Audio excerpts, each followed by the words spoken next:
It's Thursday, May 17th, 2007, and you're watching The Ointment. I'm Steve Tatham, and today is Ascension Day. 10 points if you know what that means.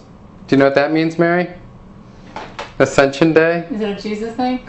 Yes, it's a Jesus thing. Or he's ascended into heaven? It's when No, Jesus went to heaven. Oh, after Easter. After Easter, like 40 days.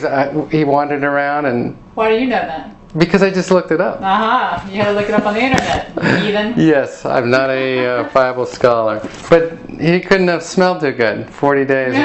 And then he goes... Can you hear the clicking on the computer? Yeah, it's like a newsroom. Oh, okay. So stop. Oh, don't let... It's the only time I can get to the computer.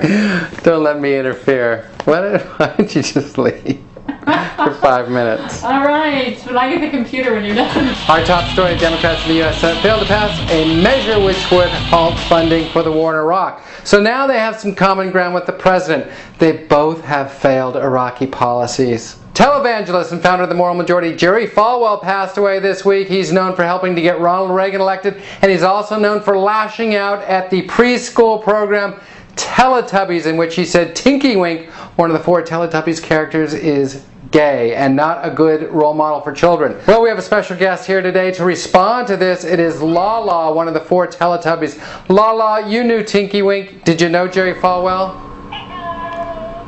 What did you think of that whole Tinky Wink Jerry Fallwell controversy? Can you sum up Jerry Fallwell for us? Do you have any final thoughts about the Reverend Jerry Falwell? I'm trying to do something real laughing at him. Do you have any thoughts about Jerry Falwell, Mary? Huh? Do you have any thoughts about Jerry Falwell?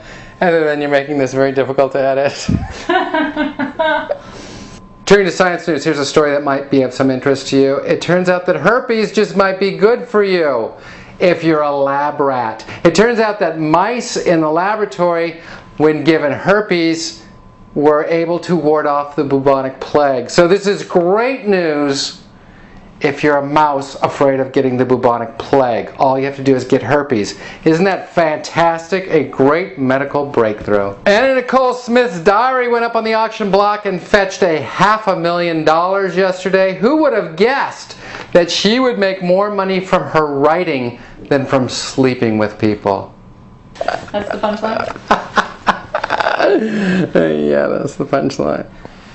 And finally, despite requests from attorney generals across the United States, MySpace is not going to give up the name of sex offenders that are registered users of its site. They're not going to give this information over to the attorneys general, although they did offer them free Starbucks discount cards. That's The Ointment for another day. Thanks for tuning in. I'm Steve Tatham, and that's news. We'll catch you tomorrow, everybody. That's the punchline? Yeah, that's the punchline.